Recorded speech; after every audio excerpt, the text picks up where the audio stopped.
公元784年的岁末严冬，长安再次被解放了。大明宫含元殿的废墟上，积雪未融，在惨白的东阳下折射出冰冷而刺眼的光芒。朱雀大街上的黑烟虽然早已在几个月前被洗刷干净，但空气中依然隐隐飘散着一丝未散的焦苦味儿。老百姓缩在残破的坊墙后面，战战兢兢地看着一对对身披铁甲的王师，在中军大将李胜的统领下，军容整肃地穿城而过。大唐的首都保住了，那个自称大秦，在长安城内血洗了李唐宗室100余人的叛首朱此，也已经变成了一颗用石灰裹着挂在城门上的风干头颅。在人世间的常理看来，经历这场长达8个月的四王二帝浩劫，重新回到长生殿的天子唐德宗李阔，理应痛定思痛，依靠录制的绝世文笔和李胜浑坚的百炼钢刀，抚恤百姓，重整乾坤，开启一轮真正的大唐中兴。然而，当命运的大潮退去，大明宫重门掩映的深处，那张至高无上的龙椅上，坐着的却不再是那个锐意进取、满腔热血的少年天子了。此时的他已经步入不惑之年，但奉天保卫战的漫天大雪，秦岭古栈道上的万丈深渊，以及在汉中凉州漏雪草屋里日夜啼哭的绝望，已经把这位骄傲天子的精气神生生抽得一干二净。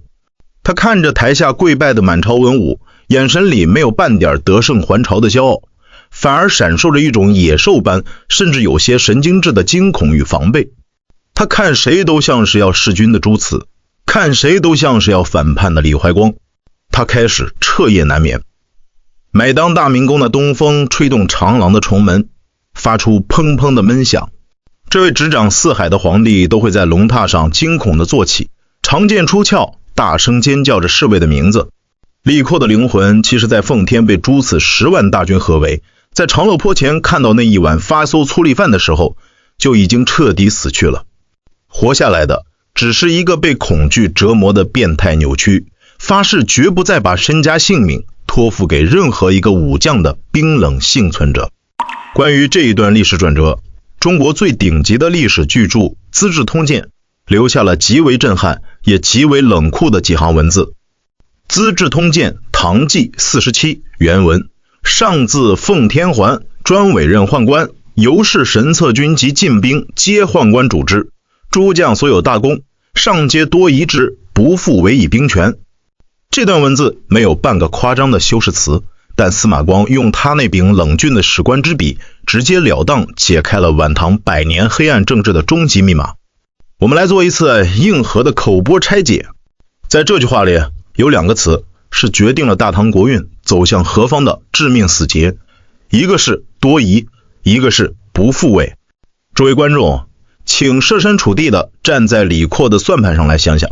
前线那些手里握着千军万马的节度使，在关键时刻为了利益可以随时造反，比如李怀光；长安城里那些平日里和朝廷称兄道弟的开国太尉，在乱军破城的时候可以秒变伪帝，比如朱此。在李阔看来，天底下的武将，天底下的读书人，全是一群靠不住的白眼狼。他们立下的功劳越大，在军中的威望越高，对皇帝这张龙椅的威胁就越深重。那么在这座充满背叛的大明宫里，究竟还有谁是能让他安稳合上双眼的呢？只有太监，只有那些身体残缺没有子嗣，在社会上毫无根基，出了大明宫就会被文官唾弃，被百姓打死的内侍宦官。他们所有的荣华富贵，他们在这世上能活着的唯一尊严，全系在皇帝一个人身上。只有他们为了自己的性命，才会不惜一切代价的去守住大明宫的大门。于是，一个在战火中幸存下来的皇帝，和一群寄生在皇权肚皮上的阉人，在公元784年的关中寒风里，达成了一场中晚唐历史上最丑陋也最坚固的权力死地同盟。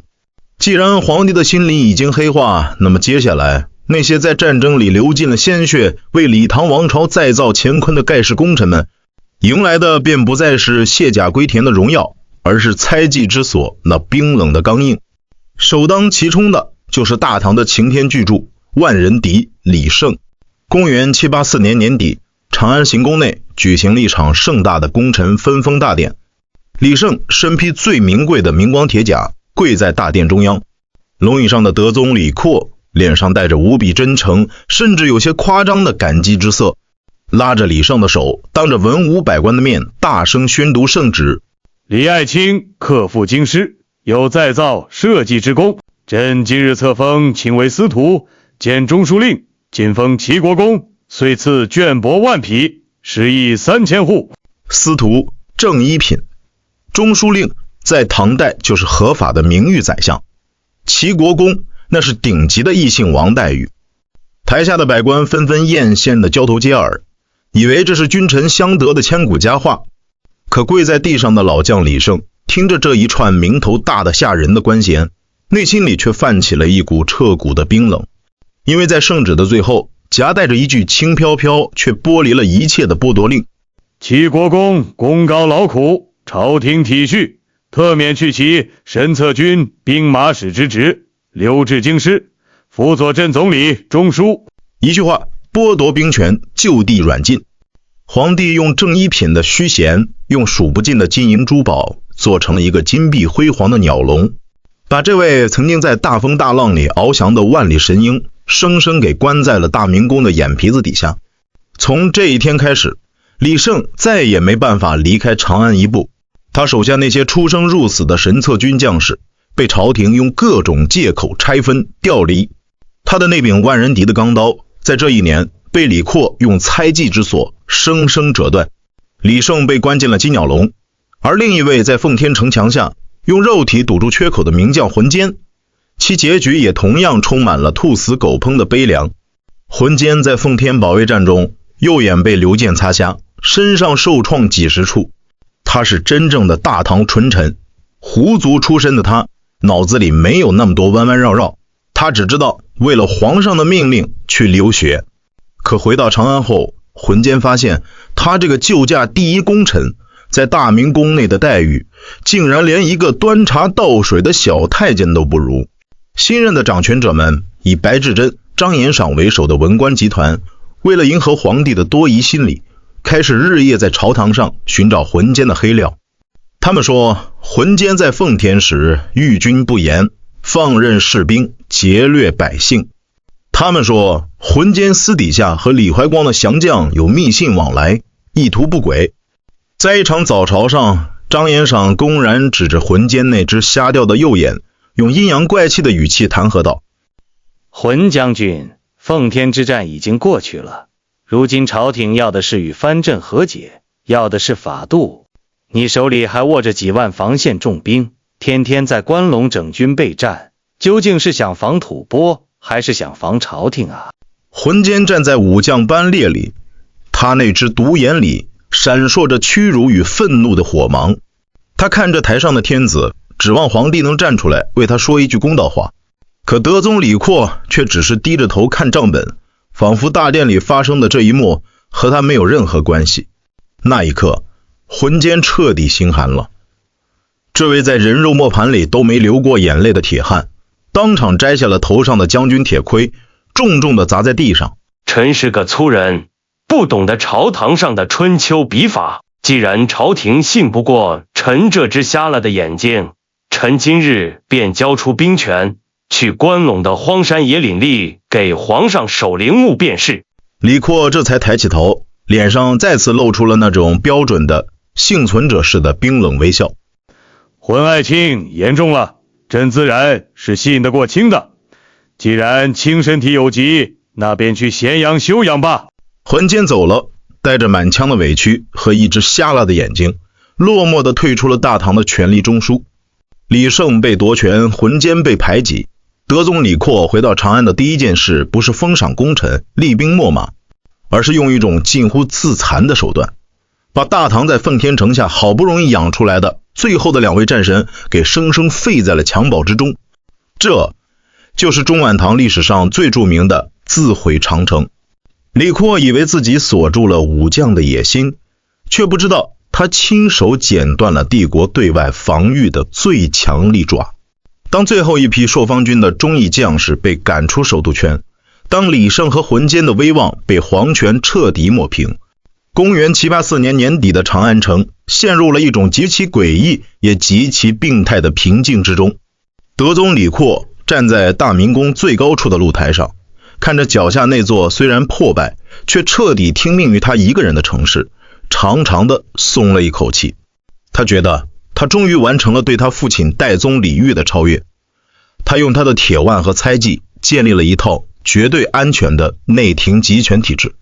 这种体制在后世的历史学上有一个极其沉重的名字，叫做重内轻外。它的核心逻辑是，朝廷宁可把全天下最好的兵器、最富庶的赋税、最精锐的军队全部囤积在长安的城墙内，用来保护皇帝一个人，也绝不肯多给边疆的守将一文钱一粒粮，让他们有能力去对抗外敌。在这种病态心理的支配下，大唐的中枢开始急速腐烂，文官集团为了争权夺利，开始疯狂地迎合皇帝的搜刮嗜好。太监集团看着皇帝对武将的防备，开始暗中向着神策军的军营里伸出他们那枯槁而贪婪的双手。而那些在边疆吃沙子、真正防备着吐蕃和回纥的基层将士们，看着李胜和浑坚的凄凉下场，每个人内心里对李唐皇室最后的忠诚，都在这个严冬里被生生冻成了冰块。流血有什么用？拼命有什么用？到头来连个全尸都留不下来。关陇城墙上的风吹动着破烂的唐军旗帜，发出绝望的呼啸。众门掩残照，闲经烽火熄。公元786年的长安正经历着一场前所未有的制度大洗牌。大明宫的重门之后，唐德宗李阔看着一份份从关陇边疆递上来的防务报告，眉头虽锁，内心里却升起了一种虚幻的安全感。资治通鉴唐纪47原文，以窦文昶为神策左厢兵马使，霍先明为右厢兵马使，自使神策兵权专归宦官矣，他人莫得遇。在这句话里有一个名字，一句话，是决定了大唐国运走向何方的致命四节。一个是神策兵权专归宦官，一个是他人莫得遇。诸位观众，请死死记住这一年，记住这两个名字：窦文昶、霍先明。大唐的神策军原本不是后宫的禁卫军，而是在西北边疆的大风沙里，在和吐蕃人的百人战中一刀一枪杀出来的王牌主力。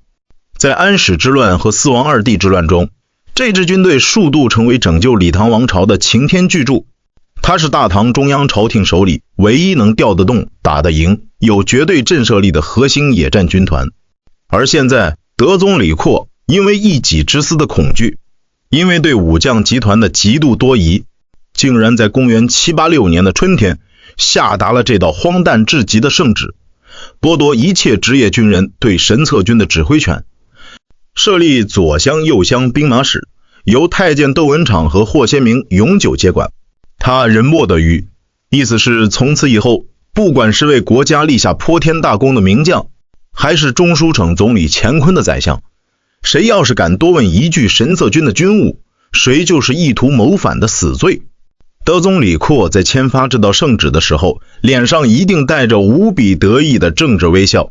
他觉得自己玩出了一手高超的权谋艺术，把全国最锋利的一把刀交给了两条最听话、最没有野心的看门狗。但他不知道，在这个利益扭曲的黑夜里，他亲手喂大的是将把李唐皇室生吞活剥的滔天恶魔。在这场大戏的舞台上，我们要把镜头的特写死死盯在窦文昶和霍先明这两个人身上。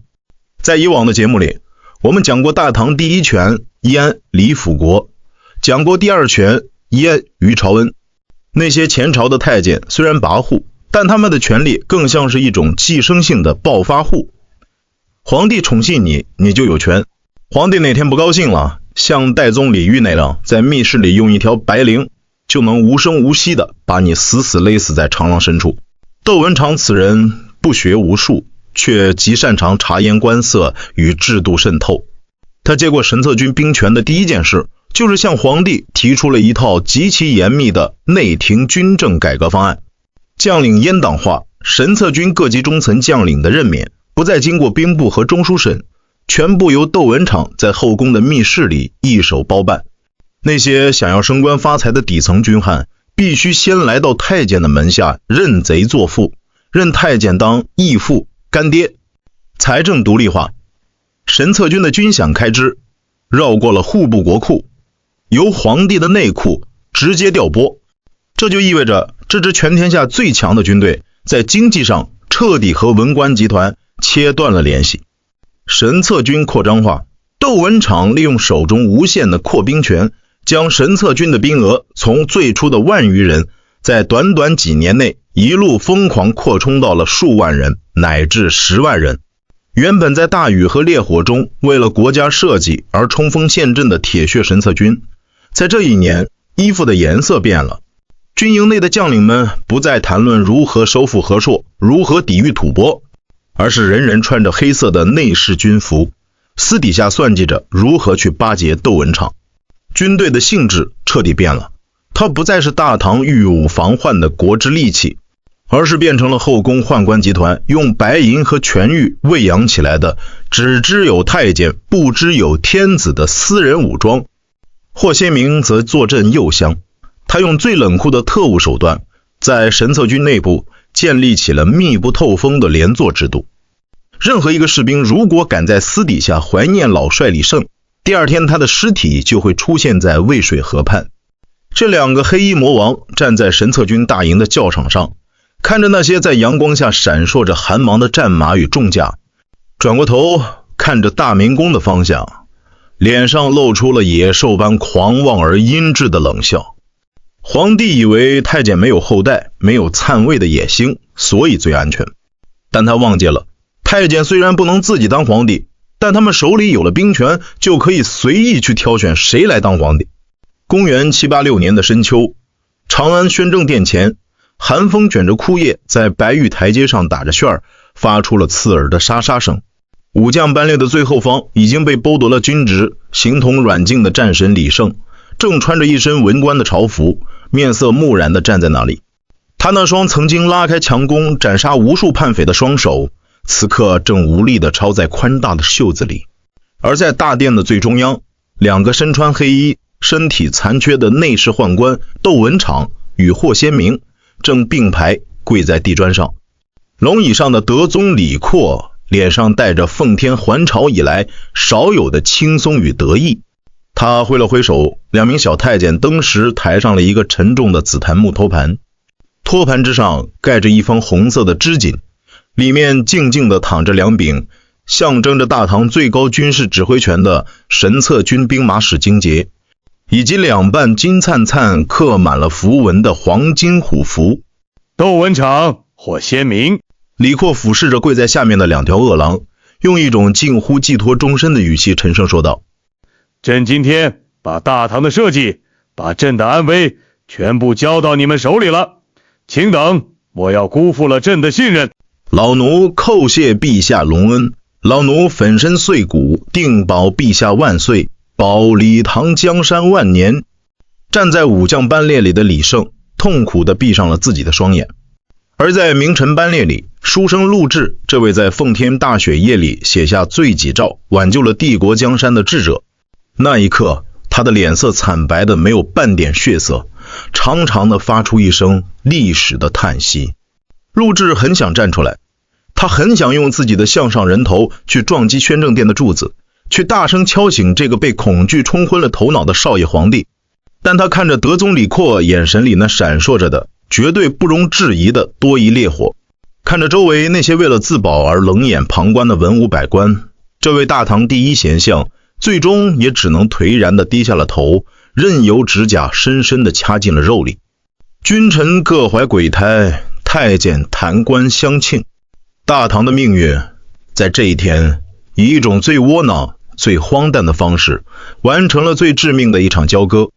德宗李阔用一辈子的折腾和削藩，最终却给自己的子孙后代亲手打造了一副最坚固也最沉重的黑铁棺材。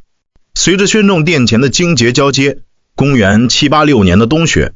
再次将整座关中平原死死覆盖。大唐中央朝廷唯一的王牌军队神策军自此永久地沦陷进了后宫太监的肚皮深处。在未来的这100年间，这道由太监窦文场和霍先明亲手拉开的权力黑铁幕，将以一种近乎疯狂的姿态凌辱着每一个试图反抗他的生命。从这一年开始，晚唐的大部分皇帝，他们的登基、他们的废黜，乃至他们的生命，都将不再由朝廷的中书省说了算，而是由这群手里握着神策军的黑衣太监们，在后宫的密室里随意决定。太监不高兴了，可以把皇帝生生软禁在冷宫里，长达数年，如唐文宗。太监动了杀机，可以用一条白绫、一碗毒药，把大唐的天子像杀狗一样生生勒死在龙榻之上。废立天子，如同废立奴仆，如唐宪宗、唐敬宗。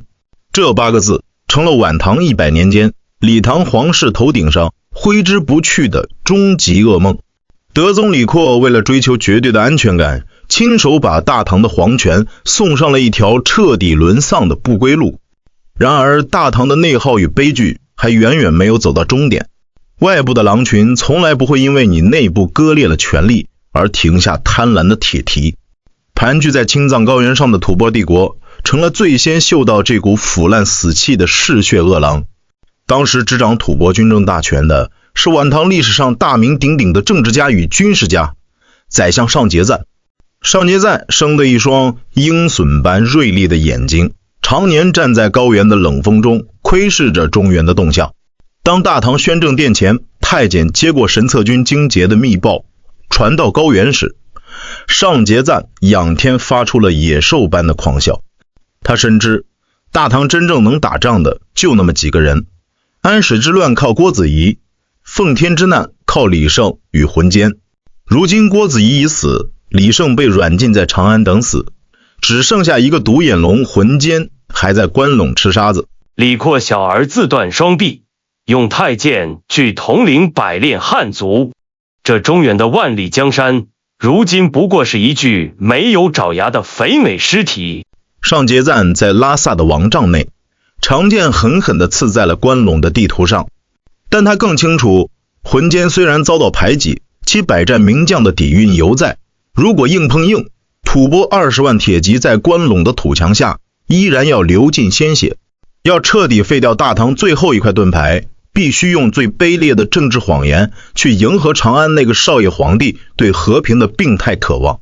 一场由上节赞一手策划，即将把大唐外交与军事尊严彻底砸碎的平凉会盟惊天阴谋，就在这塞外的漫天黄沙中悄然拉开了大幕。公元787年年初，一封言辞极其恳切，甚至带着一丝卑躬屈膝色彩的吐蕃求和国书，被800里加急送到了德宗李阔的御案前。上节赞在信中哭诉，称吐蕃连年征战，国力疲弊，愿意与大唐结为永世之好。为了表示诚意，吐蕃愿意将清水、元州等数个战略要地归还朝廷，唯一的条件是希望大唐朝廷能派出一名一言九鼎的威望老将，前往关陇中线的平凉，经甘肃平凉，与吐蕃宰相共同登上会盟坛，歃血为盟，签署停战协定。这封国书准确地击中了德宗李阔此时最软弱的软肋。李阔此时正沉迷于在内廷设立内库、搜刮民脂民膏的聚敛时代。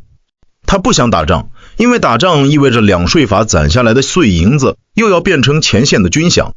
他更不敢打仗，因为打仗意味着他又要把兵权还给那些让他日夜惊恐的武将。吐蕃人既然愿意送还失地，愿意下拜求和，这正是上天赐予朕的忠心祥瑞啊！李阔在御书房里兴奋地拍案而起。然而当这封和亲圣旨传到被软禁的李胜府中时，这位赋闲在家的老战神却在一瞬间看穿了黄沙下的白刃。李胜不顾软禁的禁令，连夜脱下文官的朝服，赤着双脚冲进了大明宫的偏殿，扑通一声跪在李阔面前，把头撞得一片血红。陛下，万万不可答应啊！上节赞此人阴险毒辣，诡计多端，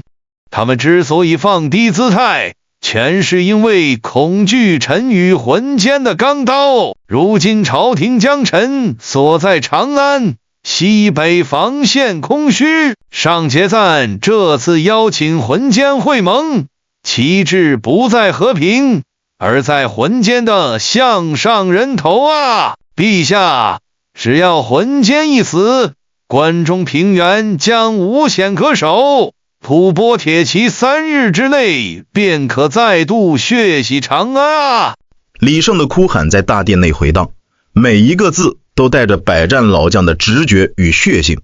李胜，你口口声声说吐蕃人是狼，只有你和浑奸能挡得住。依朕看，你是不想让天下太平，好让朕一辈子都离不开你们这群粗鲁的武夫吧？李阔冷冷地挥了挥手，朕意已决，无需多言。着金无畏，送齐国公回府读书。李胜被粗暴地架了出去，而那道调遣浑奸前往平凉会盟的冰冷圣旨，也在这一天飞出了大明宫的大门。关陇大营内，独眼名将浑奸接到了这张盖着天子传国玉玺的皇旨。这位在奉天城墙下用肉体堵住缺口的铁汉，看着上面刻日前往平凉不得延误的死命令，长长的发出了一声历史的叹息。他知道这是火坑，他也知道上节赞在前面张开了地狱的大嘴，但在那猜忌之所的印记下，他如果拒绝，明天卢杞和太监们就会用意图谋反的罪名，把全家老小几十口人全部送上断头台。为了向那个多疑的天子证明自己最后的忠诚，浑奸整理了残破的明光铠，擦干了独眼里的泪水，带着几千名毫无准备的随从文官与防御不足，义无反顾地走向了平凉那片死寂的荒原。公元787年5月15日，平凉荒原大风如刀，卷起了漫天的黄土，将天空中的烈日生生染成了一抹惨白。荒原的最中央，一座高达数丈，用黄土和巨石临时夯筑起来的会盟坛，正孤零零地矗立在天地之间。会盟坛的左侧是大唐的赤红旌旗，几百名唐朝礼部户部的文官穿着华丽的朝服，正按部就班地摆放着祭天的牲畜与水酒。而会盟坛的右侧则是吐蕃帝国的青色狼头大旗，一对对面容阴鸷的高原武士正按着弯刀冷冷地注视着这一切。浑奸安着长剑，步履沉重地登上了会盟坛。在他的正对面，吐蕃宰相上节赞正坐在一张铺着豹皮的太师椅上，脸上挂着一种极具伪善也极具讥讽的微笑。浑将军久违了。上节赞举起面前的金樽，遥遥一指，两名当世顶级的政治与军事巨头在这一刻完成了历史性的对视。假笑、应酬、宣读关于永世不战的誓词，礼乐之声在荒原上回荡，仿佛天下真的就此迎来了太平。然而就在会盟仪式进行到最核心的歃血为盟，两方主帅即将签署黄绢的刹那，上节赞脸上的伪善微笑突然在一瞬间变成了一种野兽般残暴而狰狞的狂笑。他猛地将手中的金樽狠狠地砸在了石台之上，发出了哐当一声刺耳的脆响，这是地狱的信号。资治通鉴唐纪48原文：奸与上节赞盟于平凉，鲁服兵发，大呼节奸，奸夺马池免。鲁境执唐官署，将卒数千人，死者狼藉，杀唐人，活捉浑奸。数万名吐蕃伏兵发出了撕裂长空的嚎叫，挥舞着雪亮的百炼弯刀，如同决堤的青色洪流，从四面八方排山倒海般向着毫无防备的唐军军阵疯狂地切了过来。这是一场毫无悬念的单方面降维屠杀。大唐派去的文官们手里拿着的是祭天的礼器和宣读和平的黄绢，他们还没明白发生了什么，吐蕃人的战马就已经踏碎了他们的头颅，鲜血在一瞬间染红了平凉的盟坛。那些穿着华丽蜀锦朝服的唐朝侍郎判官在乱军的铁蹄下像麦子一样成片的倒下。大唐鸿胪卿崔汉衡、李胜的侄子李冲等数十名中枢高官在惊恐中当场被吐蕃人掀翻在地，用粗大的绳索捆绑成一串，沦为了任人凌辱的阶下囚。而这场伏击战的核心猎物独眼名将浑坚，在伏兵暴起的刹那，凭借着百战名将的本能，长剑瞬间出鞘。上节赞，你这个背信弃义的畜生！浑坚怒吼着，一剑刺穿了迎面扑来的一名吐蕃千户的胸膛。但四面八方全是合围过来的异族骑士，他的亲兵卫队在短短几个呼吸间就被砍杀殆尽。为了不成为吐蕃人要挟天子的筹码，浑坚在身中数刀、战马被射死的绝境中，硬生生凭借着惊人的神力，一个翻滚从几米高的会盟坛上砸落了下来。他顾不上身上的剧痛，也顾不上前朝天子御赐的将军大氅在污泥和血水里疯狂的手爬脚蹬。就在一匹吐蕃战马即将踏碎他胸膛的刹那，浑坚一把揪住了旁边一匹无主的战马缰绳，大吼一声，翻身上马。他连马鞍都来不及坐稳，甚至连身上的铠甲都在挣扎中被生生扯碎。就这么赤身夺马，疯狂地抽动着马鞭，向着西面的唐军防线拼命狂奔。他的身后是数十名吐蕃神射手拉开的强弓硬弩，咻咻咻，羽箭如雨点般擦着他的耳畔飞过，其中一支狠狠地扎进了他的后肩，鲜血瞬间浸透了他洁白的内衬。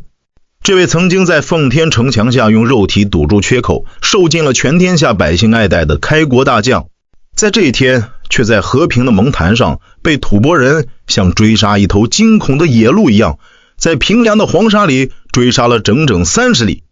直到浑坚狼狈不堪，满身是血的逃进凤翔军的烽火台时，他整个人已经因为失血过多而瘫软在了马背上。而他带去的那数千名大唐最优秀的文官精英，最忠诚的边防将士，在这一天全部变成了平凉荒原上无人认领的残肢断臂。死者狼藉，长河落日。大唐的尊严在公元787年的5月15日被上节赞用一场血淋淋的欺骗彻底践踏在了关陇的污泥深处。当平凉的烽火传回长安大明宫时，年轻的德宗李阔正在内殿里清点着太监们从市井间搜刮来的金帛。密报砸在御案上的那一刻，这位自命不凡的皇帝脸色在刹那间褪得没有半点血色。他长大了嘴巴，浑身如筛糠般抖个不停，手里的账本啪嗒一声掉在地上，碎成了满地的荒诞。李胜说的是真的，上节赞真的是头狼，朕错怪了李胜，朕害死了朕的文武啊！李阔捂着脸，在金碧辉煌的蓬莱殿内发出了凄凉的哭喊。然而在最真实的晚唐历史逻辑里，这种哭喊换不来历史的半分同情。平凉会盟的惨败彻底戳破了大唐中央集权对外防御的最后一张画皮。关陇中线全线糜烂，吐蕃人靠着这场伏击，不仅消灭了大唐数千名精锐生力军，更在精神上彻底吓破了德宗李阔和那群黑衣太监的胆。从此以后，德宗李阔变得更加自闭，更加多疑。他不仅不再相信武将，甚至连那些劝他厉兵秣马的政治文臣也开始被他视为故意挑起战争的别有用心之徒。他彻底关上了大明宫的大门，把所有的精力都投入到了更加疯狂的敛财与对内廷神策军的病态扩充中。他认为只要手里有钱，只要内廷的太监手里有10万铁甲，就算外面天塌下来也能保住他一个人的安全。公元787年的平凉会盟喋血彻底砸碎了大唐中央对外防御的最后一张画皮。老将浑坚赤身夺马，死里逃生，数千名庄书文武的尸骨在关陇荒原上任由风沙撕扯。这场惨败不仅在军事上重创了朝廷，更将龙椅上的唐德宗李阔推入了一个无法自拔的深重精神深渊。在前面的宏大叙事中，我们目睹了这位年轻皇帝的数次心理巨变。他曾渴望用一腔烈火荡平全天下割据的藩镇，却遭遇了泾原兵变的荒诞爆发，不得不光着脚在泥潭里流亡奉天。当他痛定思痛，用眼泪换回民心，依靠李胜收复长安之后，内心的恐惧却让他筑起了一座猜忌之所。他剥夺了武将的钢刀，将神策军的指挥权永久交给了黑衣太监。然而平凉的刀光剑影让他明白，即便武将被软禁，外面的野兽依然随时能要了他的命。在这个利益扭曲的乱世里，军队需要赏赐，特务需要喂饱，而要维系这一切的安全感，只有一个办法：钱。李阔不仅开始怀疑朝堂上的大臣，甚至连大唐帝国沿用了近200年的国库户部主藏，他也再也无法信任。在原本的帝国体制下，国库里的银钱属于国家，每一笔开支，从前线的军饷到地方的赈灾，都需要经过中书省的附属户部官员的审核。皇帝想要从里面拿钱去赏赐自己的贴身太监或私造宫殿，都需要看宰相和言官的脸色。朝廷的银钱是百官的，只有进了朕后宫的口袋，那才真正属于朕自己。李阔在大明宫的阴影里，看着那座被称为内库的皇家私人小仓库，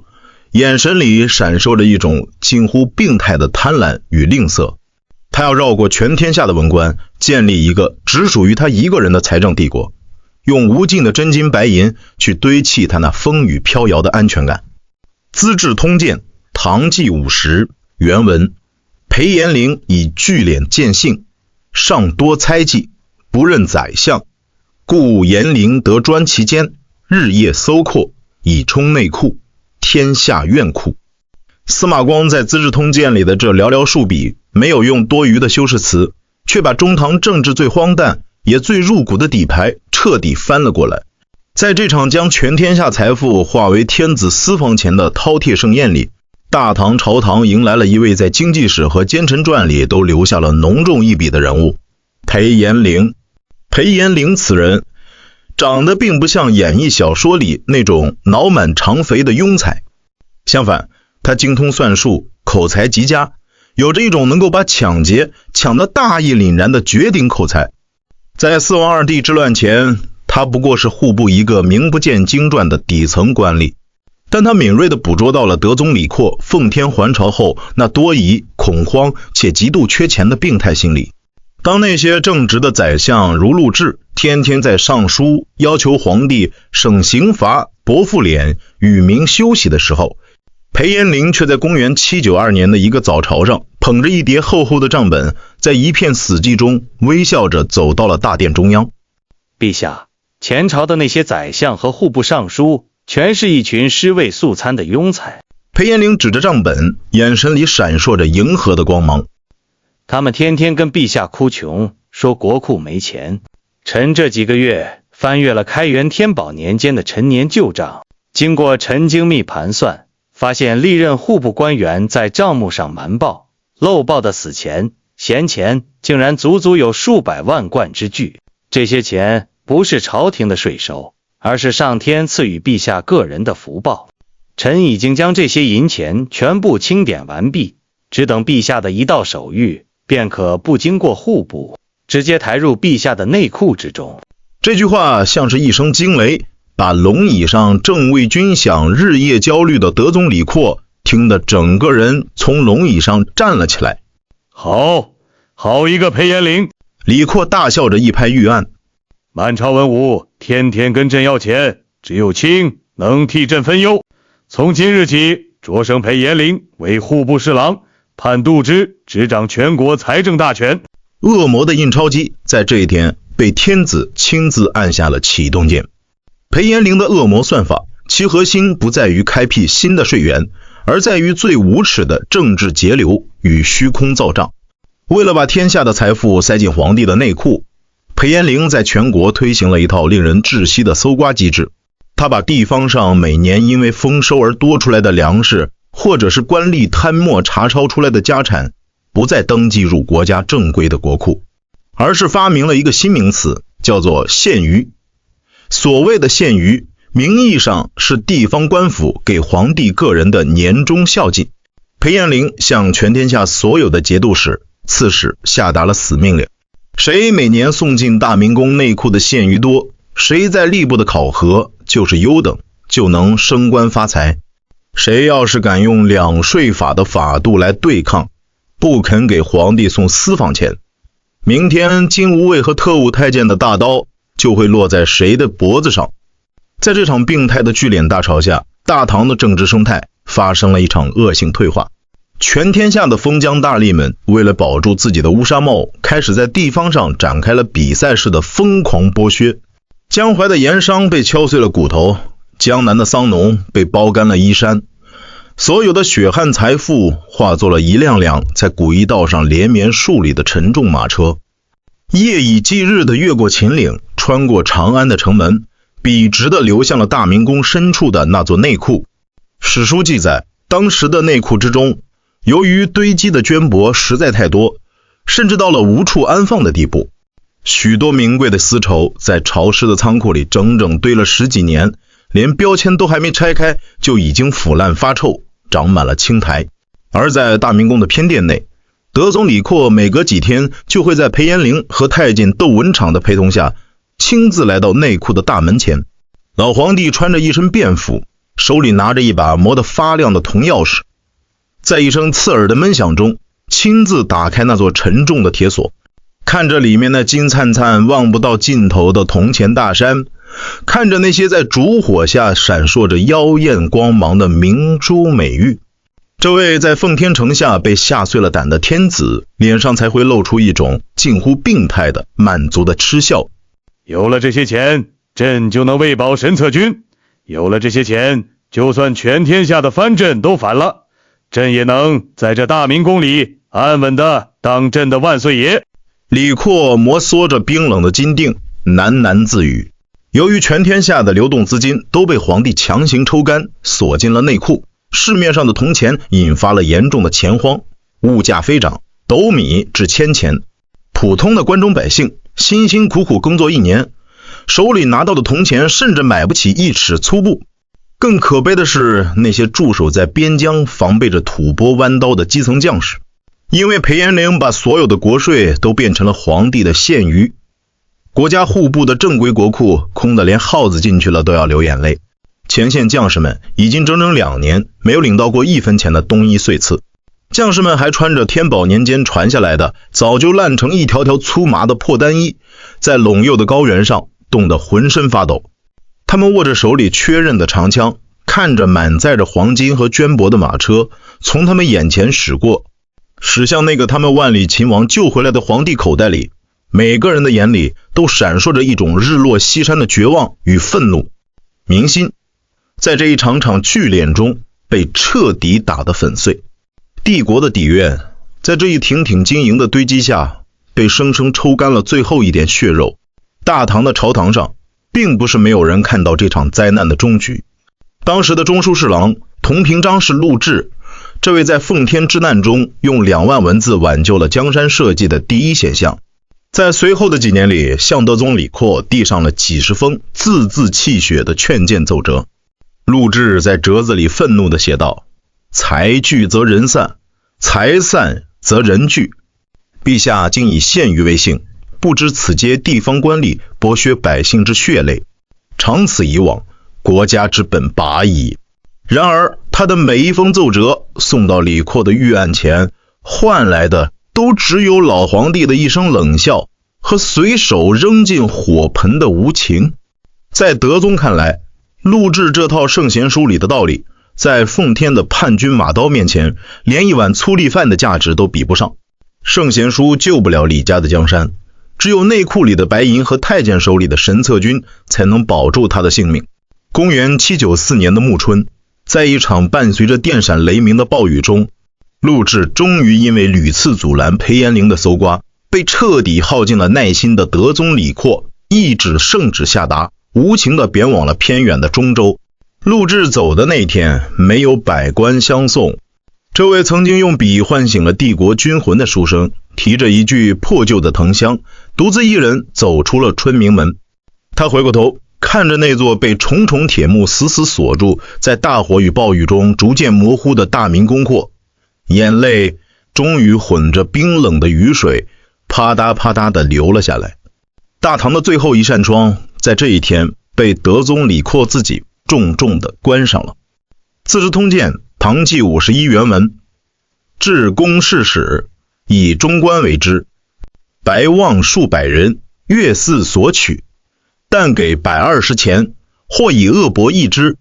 人纳柴膏，多被夺取，由是商贾怨好。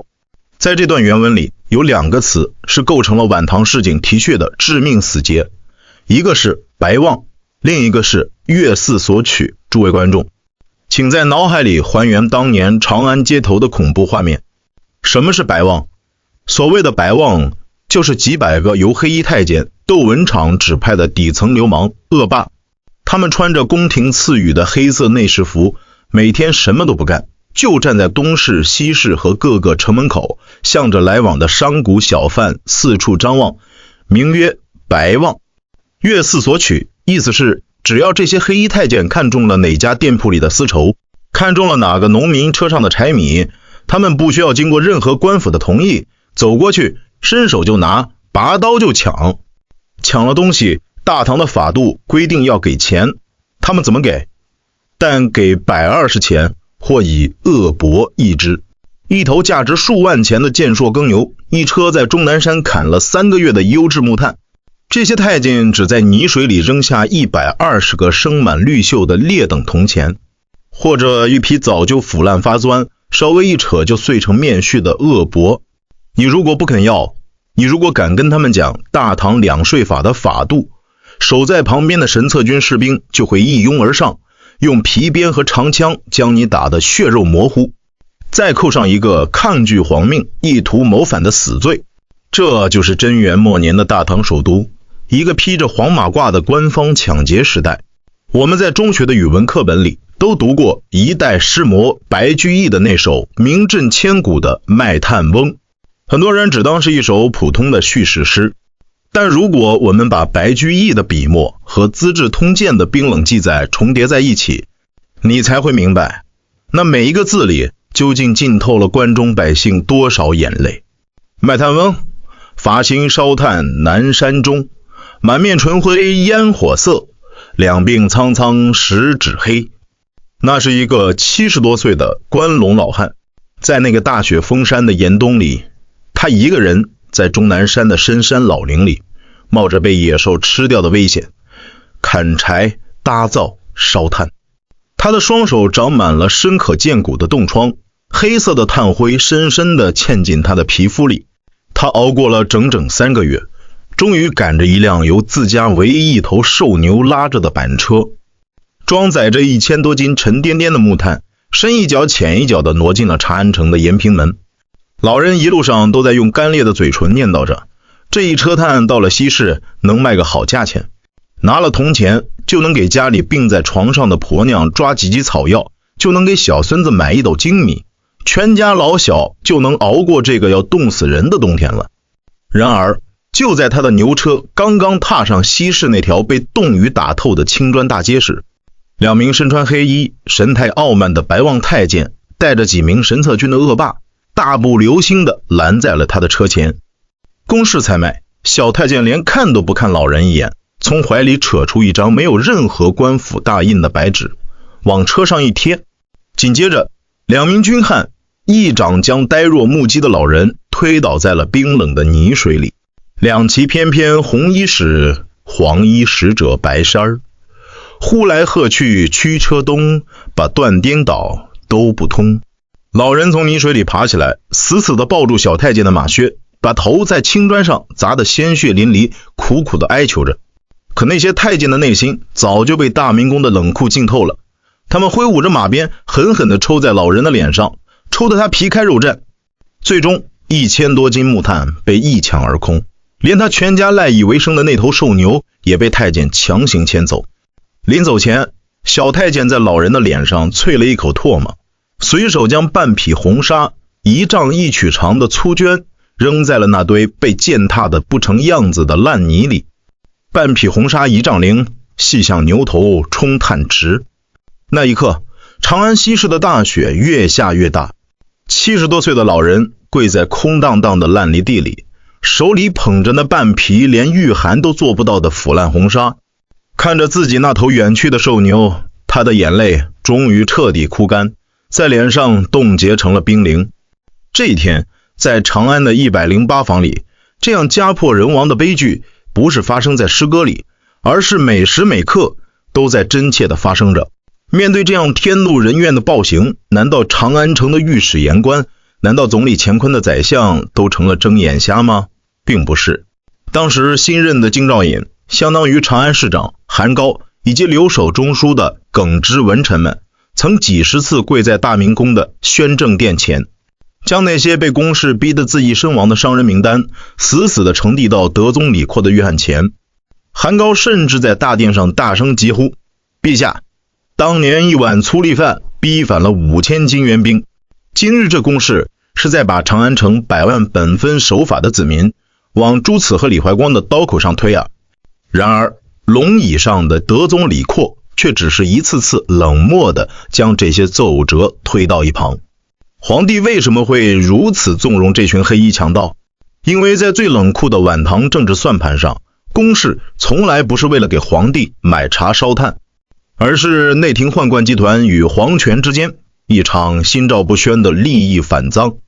窦文场和霍先明要统领数万名神策军，要维持对前线武将的特务监控，每天消耗的白银是一个无底洞。裴延龄从地方搜刮来的现鱼要进皇帝的内库，而这群帮皇帝干脏活的太监，他们的军费和辛苦钱就只能通过宫室这种最野蛮最直接的市井抢劫，从长安100万市民的骨髓里去生生榨取。这变成了一座庞大而严密的寄生产业链，底层流氓去抢商贾，中层太监将抢来的物资在黑市上高价倒卖变现，变现出来的白银一部分变成了神策军将领的特殊津贴，确保他们只听后宫的调遣；另一部分则以内宴孝敬的名义，成箱成箱的抬进德宗李阔的寝宫。皇权需要太监的刀来防卫武将，太监需要皇帝的圣旨来合法抢劫。在这场各取所需的黑色狂欢中，唯一的牺牲品就是长安城里那些活在天子脚下本分经商了几百年的无辜百姓。到了贞元末年，长安城的经济活力彻底遭到了毁灭性的阉割。原本繁华的东西两市，到了中午竟然空无一人。江淮的盐商不再运盐入关，终南山的樵夫宁可把柴火在山里烧成灰，也绝不运进城门。整座世界第一帝都，在账本的算计与太监的皮鞭声中，变成了一座死气沉沉，只剩下怨号与诅咒的饥饿之城。公元805年的正月，长安城迎来了半个世纪以来最冷冽的一场严冬。大雪铺天盖地地砸落下来，将大明宫层层叠叠的殿宇深锁在一片死寂的惨白之中。长生殿深处的重围大幕后，空气里弥漫着浓重的药草酸苦味与死气。已经64岁的老皇帝唐德宗李阔，此刻正毫无生气地躺在冰冷的龙榻上，他的双脚早因常年的风瘫而彻底失去了知觉。那双曾经在咸阳桥头赤脚狂奔，在奉天城墙下流干了眼泪的眼睛，如今已变得浑浊而涣散。他剧烈地喘息着，每一次呼吸都像是破败的披风箱在泥潭里艰难地拖动。回望历史的来路，这是一件充满宿命讽刺的终局。公元779年的那个夏天，37岁的李阔是何等意气风发。他登基的第一天就放飞皇家珍禽，驱赶南方共相，是要用一腔烈火烧尽全天下的权奸与叛匪。可是整整26年过去了，这位曾经的烈火少年，最终却在长生殿的黑夜里活成了自己当年最痛恨的模样。此时他的床榻前没有了战神李胜的明光铁甲，没有了独眼老将浑坚的血肉盾牌，更没有了名相陆贽那饱含圣贤风骨的狼毫笔。围着他的只有长廊下那一排排面容阴鸷，手里死死攥着神策军黄金虎符的黑衣太监。老皇帝在生命的最后时刻，唯一的寄托不再是万里江山的社稷，而是内殿后方那座上了9道重锁，里面塞满了真金白银的皇家内库。他用一辈子的多疑锁住了臣子的忠诚，用一辈子的贪婪榨干了市井的血肉，最终在这个寒冷的正月，变成了一个守着金山在孤独中死去的绝望老人。资治通鉴卷236原文：贞元21年正月，癸巳，上崩于宣政殿。自奉天还京，常恐兵交卒暴，故多聚金帛，藏于内库，使天下大旱，百姓流亡，国家之弊至此极矣。公元805年正月23日的深夜，随着长生殿内最后一盏明烛在一阵寒风中骤然熄灭，在位26年的大唐皇帝李悝终于在一声不甘的叹息中咽下了最后一口气。皇上驾崩了。太监尖细而凄厉的哭喊声瞬间穿透了重重帷帐，在空旷冷清的宣政殿长廊下久久回荡。就在德宗李悝的尸体还没彻底变凉的那个深夜，宣政殿的偏殿内，以黑衣太监巨文贞、刘光裕为首的内廷掌权者们已经在一盏油灯下迫不及待地开始了新一轮的权力分赃。他们连夜调动了数万名神策军的黑衣铁甲，死死地封锁了长安城的所有城门，将刀锋笔直地对准了东宫。因为他们面临着一个更棘手也更具有黑色幽默的政治现实，即将继承皇位的皇太子李诵，未来的唐顺宗，此时已经因突发中风丧失了全部的语言能力，瘫痪在床。老皇帝死了，新皇帝是个不能说话、不能动弹的废人。巨文贞按着腰间的横刀，在密室里发出了野兽般阴鸷的冷笑。这大唐的天下，从今天开始，真正是我们神策军说了算了。公元805年正月的深冬，大明宫内的风雪未曾停歇。长生殿内德宗李悝的尸身尚待余温，整座长安城已经在一夜之间被一种更为诡异、更为窒息的死寂死死扣住。黑衣太监巨文贞、刘光裕统领着数万名神策军黑衣铁甲，刀剑出鞘，将东宫大明宫的每一道宫门、每一座方墙防守的水泄不通。这群在后宫把持了20年军权的阉人们，脸上挂着志得意满的冷笑，正准备像跨越泥潭一样去接管他们下一个玩物，因为他们面对的是大唐立国200年历史上最残破、最无力的一颗帝国头颅。刚刚接过皇帝玉玺的皇太子李诵，史称唐顺宗，此时的他已经45岁。在当太子的26年漫长岁月里，他亲眼看着父亲如何从烈火少年变成守财奴，看着陆贽如何被放逐，看着市井间的卖炭翁如何提血。他曾无数次试图劝谏，换来的却是父亲刀子般的猜忌。长期的极度压抑与恐慌，终于在德宗驾崩前夕将他的身体彻底击垮。他突发中风，全身瘫痪，舌头僵硬，生生丧失了全部的语言能力。一个不能说话、不能动弹，只能靠着内侍翻身抬轿的瘫痪天子。资治通鉴唐纪51原文：顺宗即位，失音不能言。王叔文、王丕依附东宫，假传圣旨，专用其党，谋夺宦官兵权。这位观众，司马光在《资治通鉴》里写下的这20几个字，可以说是整个中满唐历史上最惊心动魄也最狂放不羁的一场豪赌。请在脑海里还原那幅大明宫深处的荒诞画面。新皇帝失音不能言，而王叔文、王丕这两个常年陪伴在东宫的文官就守在皇帝的病榻前。太监们以为皇帝是个废人，文官们却通过皇帝的一个眼神，一次微微的点头，开始假传圣旨，专用其党。这哪里是简单的擅权，这分明是一群手里没有一兵一卒的白面书生，假借着瘫痪天子的名义，在重风沐雨的至暗时刻，向着把持了帝国20年兵权的黑衣太监悍然发起了最决绝的冲锋。要打赢这场没有硝烟的闪电夺权战，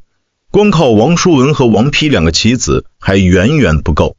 在公元805年的那个春天，东宫的重门深处聚集了一群中国文化史上最耀眼也最狂放的顶级天才文人。诸位观众，刘宗元、刘禹锡，这些我们在中学语文课本里读到背诵他们诗歌的名垂青史大文豪，在公元805年的春天，他们的身份不是诗人，而是大唐帝国最硬核、最不要命的政治革新者。他们曾亲眼目睹了前朝裴延龄搜刮天下时的天下怨苦，曾亲耳听到了长安西市里卖炭翁被太监抢夺后的绝望号哭。他们这群饱读圣贤书的精英，内心里燃烧着一种近乎疯狂的理想主义。国家腐烂至此，百姓流离失所，皆是因为黑衣阉党把持兵权，搜刮市井。今日天子虽病，但圣意在东宫。我等书生若不用这根狼毫笔去掀翻这群魔王，何以对得起胸中所学？何以对得起天下苍生？这一群天才文人把自己的项上人头，把自己9族的生命当成了唯一的赌注，狠狠地砸向了那座散发着死气的大唐朝堂。夺权的动作快得如同闪电，精准的如同外科手术。因为顺宗皇帝不能说话，王叔文集团联合了皇帝最宠爱的妃子牛昭容，以及留在身边的小太监李忠言，在内廷建立起了一道绝对封闭的信息铁幕。每天清晨，太监居文珍等人送进来的军政奏折根本到不了皇帝跟前，而是在外间的密室里，由王叔文、刘宗元、刘禹锡等人星夜批阅。王叔文看准了太监集团最大的弱点，他们空有神策军的铁甲，却在繁琐的帝国行政、财政运转上一窍不通。于是在公元805年2月到3月的短短几十天里，大明宫内传出了一道道让全天下目瞪口呆，直呼青天在临的惊天圣旨，废除宫室，下令立刻解散长安街头几百名横行霸道的白望太监，严禁内廷向平民抢夺柴米藏金于民，罢免贪官，将裴延龄当年设立的专门给皇帝搜刮私房钱的各个非法采买市悉数废除，将内库的金帛全部调拨给户部国库，用来抚恤流亡的百姓，召回贤臣，下诏天下，准备将当年被无情贬往中州的第一贤相陆贽重新召回长安，总理乾坤。当废除宫室的皇旨圣旨贴在西市的大墙上时，原本萧条死寂的长安108坊，刹那间爆发出了响彻云霄的欢呼声。那些世代在天子脚下挨打破产的商贾小贩们，抱着自家的牛马，跪在泥水里，对着大明宫的方向拼命叩头，放声大哭。圣人睁眼了，大唐的青天重新回来了。朝堂之上，清流汇聚。刘禹锡和刘宗元坐在吏部与礼部的公堂上，用他们那支饱含着风骨的笔，将一个个依附于太监的贪官污泥纷纷贬黜出京。那一刻，大唐那具瘫痪了20年的政权病体，竟然在这群年轻书生的操盘下，爆发出了一种近乎奇迹般的中兴回光。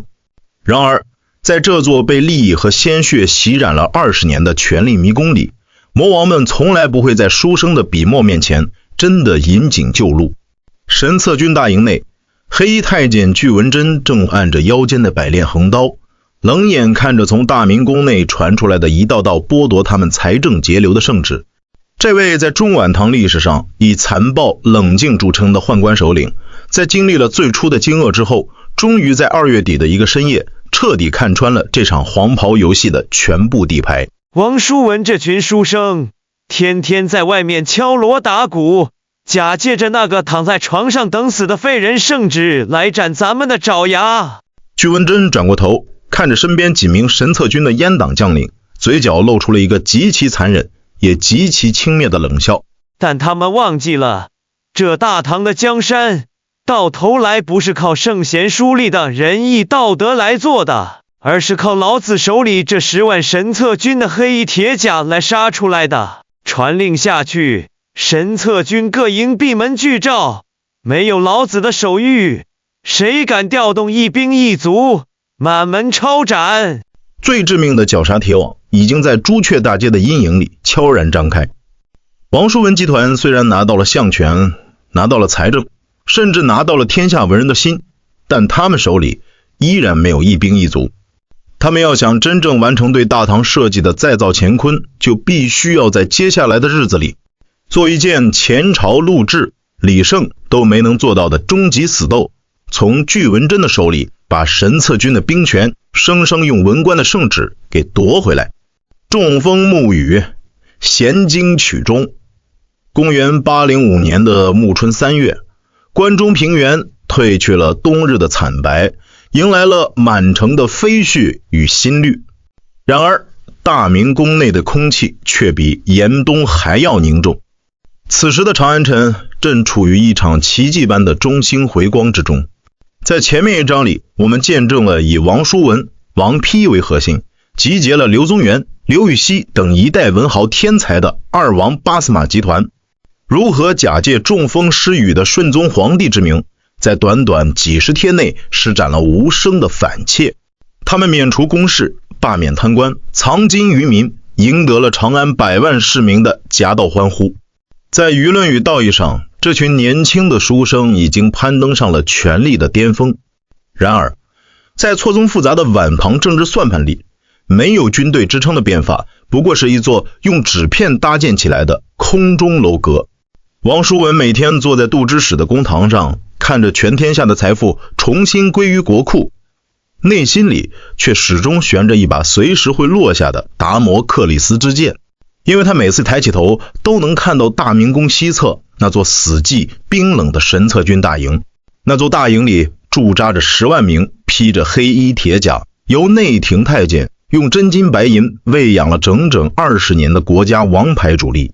太监首领巨文贞、刘光裕每日按刀坐在军帐之中，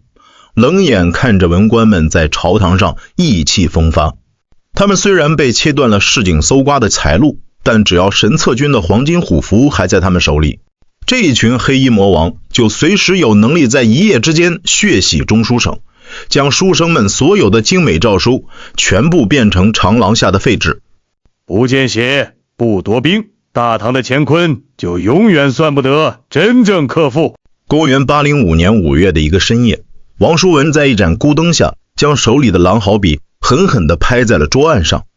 这群手无寸铁的书生终于在这一天决定向着盘踞在帝国复兴20年的宦官集团悍然拔出了他们最锋利也最决绝的最后一柄政治钢刀。关于这场决定了大唐未来100年宦官与文官命运的终极对轰，历史巨著《资治通鉴》用最冷峻、最不带感情色彩的笔墨记录下了这一幕血色铁证。《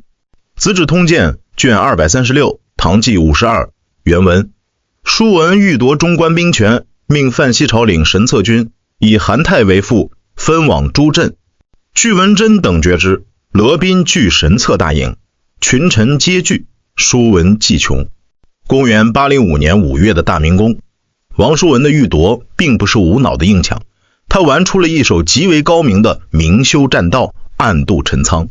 他深知直接下诏免除巨文贞的军职会引发兵变，于是他以西北防线吃紧、吐蕃入寇为借口，将德宗时代德高望重、在军队里极具威望的老将军范希朝推到了前台，任命其为神策军行营节度使，名正言顺地去接管神策军的指挥权。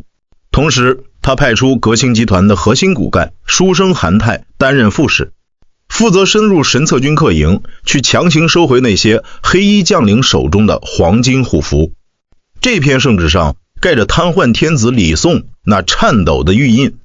在法理上王叔文无懈可击。他试图用这张轻飘飘的黄纸去生生剥离掉巨文贞等人的掌中铁血。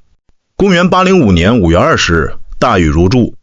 书生韩泰身穿华丽的朝服，手里捧着天子赐予的象征最高兵权的神策军荆节，跨着高头大马，在风雨中来到了长安城外最核心的神策左厢大营。在他的身后是面色沉稳的老将军范希朝。韩泰此时意气风发，他以为凭借着这道大义凛然的天子手谕，凭借着免除公事带来的万里民心，大营里的将士们一定会卸甲罗拜，高呼万岁，重新回归到朝廷的法度秩序之中。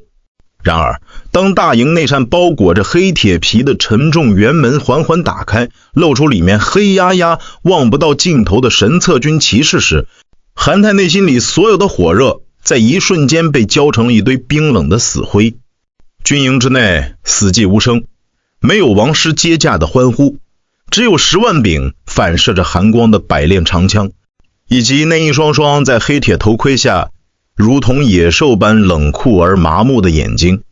韩泰站在暴雨中，展开了黄绢圣旨，用尽全身的力气大声宣读：奉天承运，皇帝诏曰，着范西朝将军全面接管神策左厢兵马，军中大小将领见此经节，如朕亲临，立刻交出虎符，违令者斩。他的声音在风雨中回荡，但辕门内的神策军将领们却连眼皮都没有抬下。一名满脸横肉、身披黑甲的神策军都头冷笑了一声，策马缓缓走出了班列。他看都不看韩泰手里那天子的圣旨，只是转过头看着军帐阴影里正坐在一张太师椅上悠哉悠哉品着香茗的黑衣太监刘光裕。韩大人，你跟兄弟们读这些圣贤书里的废话有什么用？黑甲将军把手里的长枪狠狠地往泥水里一顿，发出了砰的一声闷响。当年我们在河北打仗，全家快要饿死的时候，朝廷的户部连1粒米都变不出来，是窦文长老爷子，是刘公公用内裤里白花花的银子把军饷成箱成箱的抬到了兄弟们的手里。我们这群大字不识一个的粗人，不知道什么天子圣谕，也不知道什么永贞革新，我们只知道谁给兄弟们发银子，谁就是兄弟们的亲生爹娘。韩大人，你今天想要拿走虎符，不问问刘公公的意思，你走得出这神策军的大门吗？一呼百诺，杀机四伏，退下，退下！几万名黑衣铁甲向前齐跨一步，长枪如铃，直指韩泰的咽喉。那一刻，书生韩泰整个人僵在了战马上，他的脸色惨白的没有半点血色，手里的黄绢圣旨被暴雨生生浇透浸湿，最终软绵绵地掉落在了污泥之中，被神策军的铁蹄践踏得不成样子。他们输了，王叔文集团用尽了书生的全部智慧，却算漏了最核心的历史规律。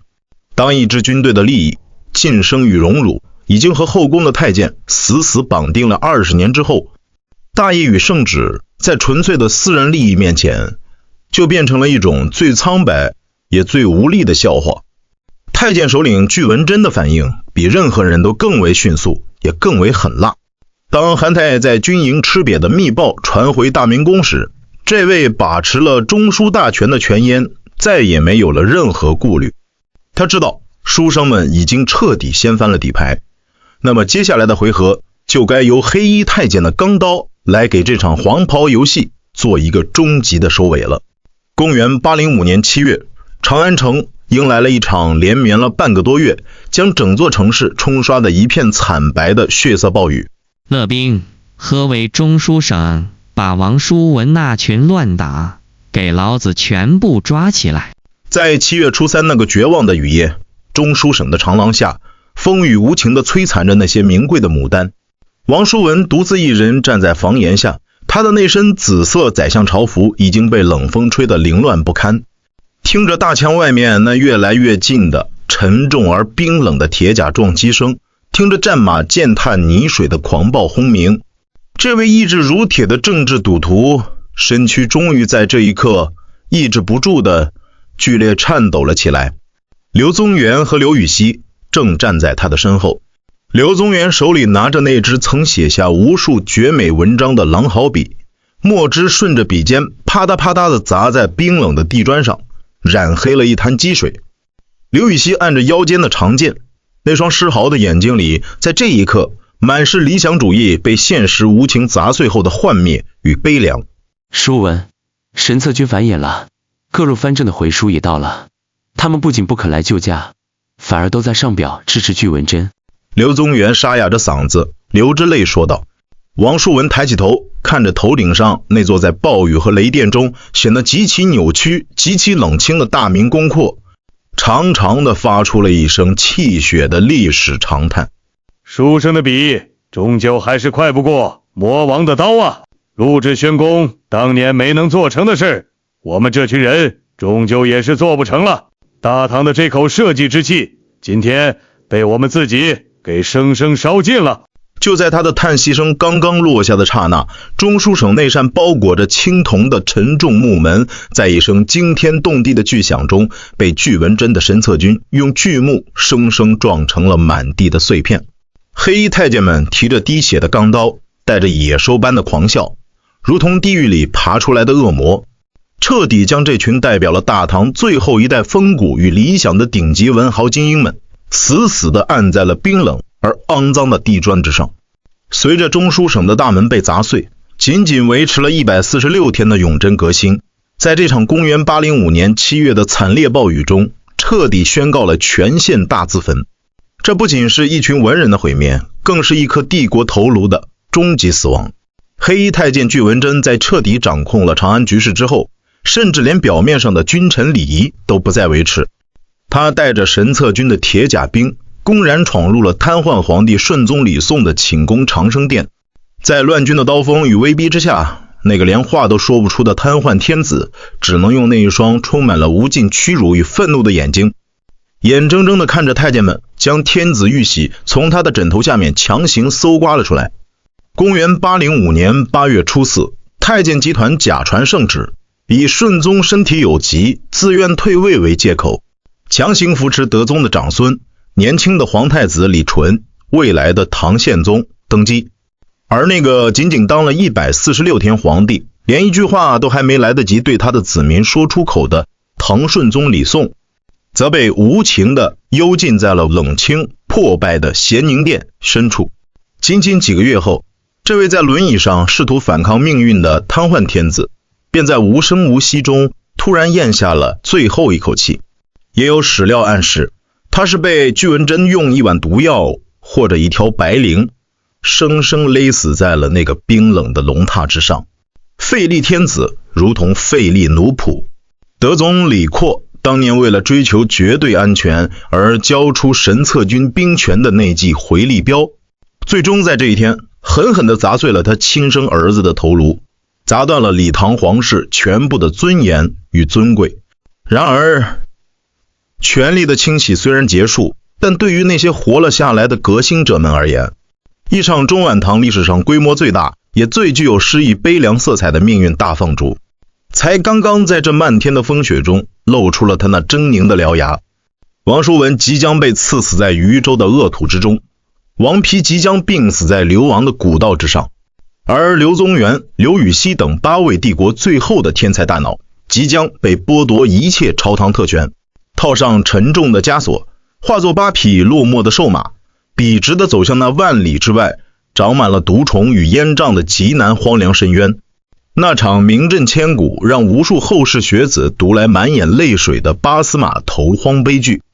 带着长河落日的最后暮色，凄凉的向着未来跨出了他最沉重也最壮烈的第一步。随着新皇登基的礼乐声在大明宫前响起，属于这群大唐天才书生们的不是加官进爵的荣耀，而是一场中晚唐历史上规模最大、手段最残酷也最具有诗意悲凉色彩的终极政治大清洗。在这场几乎将东宫党羽连根拔起的绞杀中，政治绞肉机的轰鸣声响彻了长安的每一个角落。革新集团的铁血灵魂，曾经是要夺回神策军兵权的王叔文，甚至连进入大理寺受审的机会都没有，直接在深夜被一根冰冷的麻绳捆绑，带上沉重的枷锁，剥夺一切朝堂特权，就地驱逐出京。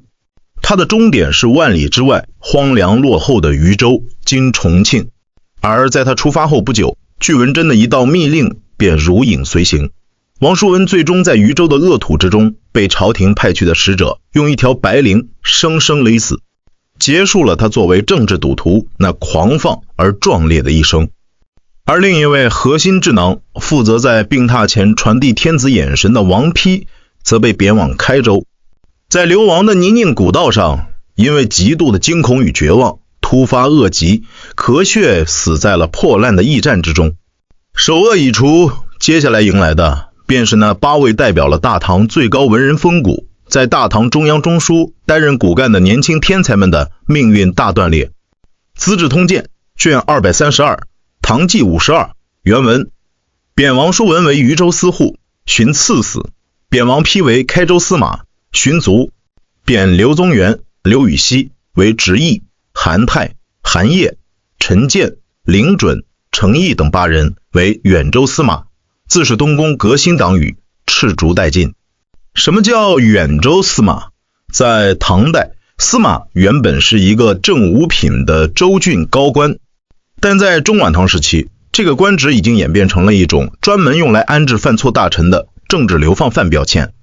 他没有实际的管辖权力，没有兵权，甚至连离开贬所一步都需要向当地的黑衣特监汇报。而最让人骨冷的是巨文贞和新朝廷下达的死命令，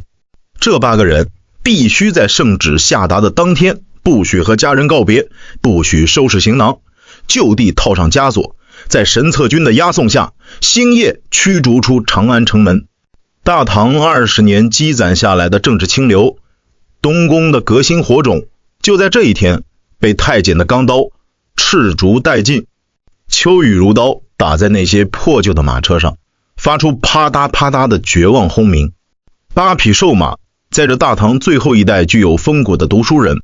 套着沉重的黑铁枷锁，正深一脚浅一脚的挪向那无边无际的南方黑山。刘宗元到永州司马，今湖南永州；刘禹锡到朗州司马，今湖南常德；韦直义崖州司马，今海南琼山；韩泰黔州司马，今江西赣州；韩烨饶州司马，今江西上饶；陈建台州司马，今浙江台州；凌准连州司马，今广东连州；程毅郴州司马，今湖南郴州。33岁的刘宗元坐在马车里，他掀开车围，回过头看着那座在暴雨和暮色中逐渐模糊的长安城廓。他的那身紫色官服早已被剥夺，只穿着一件寒酸的白衫。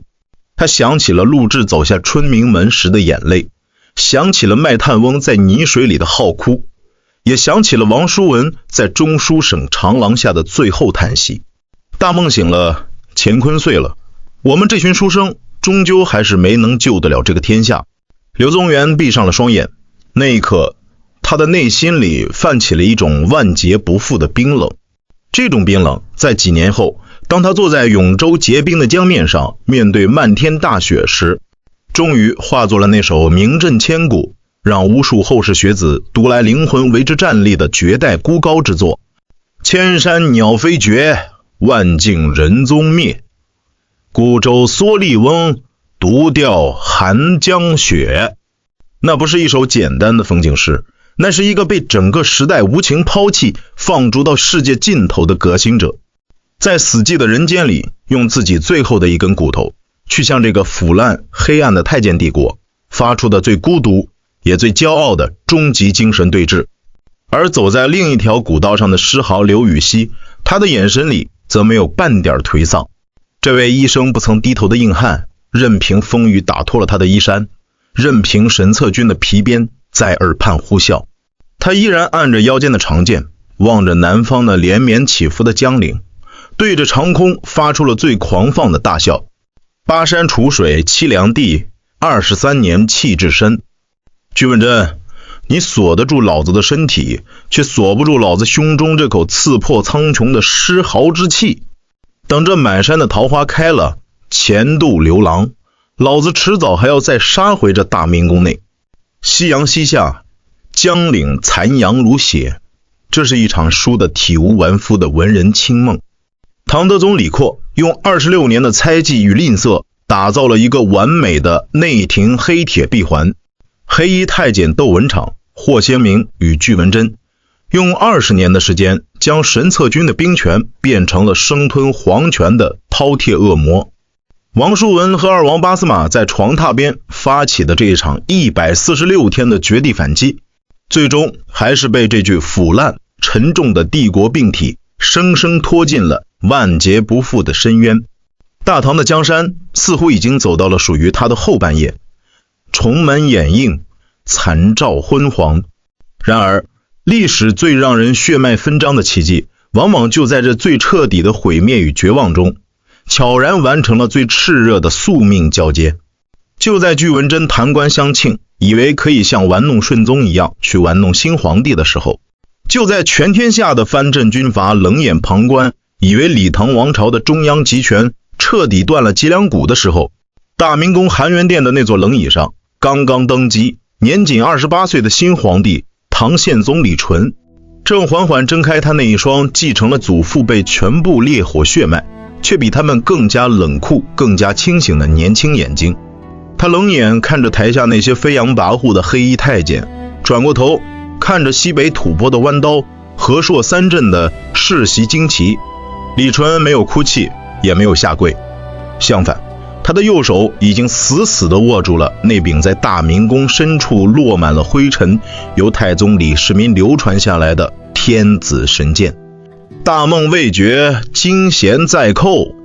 大唐历史上最壮烈、最惊心动魄，也最具有落日余晖色彩的最后一战，元和中心的伟大史诗，即将在这满城的断壁残垣与巴斯马流亡的背影中，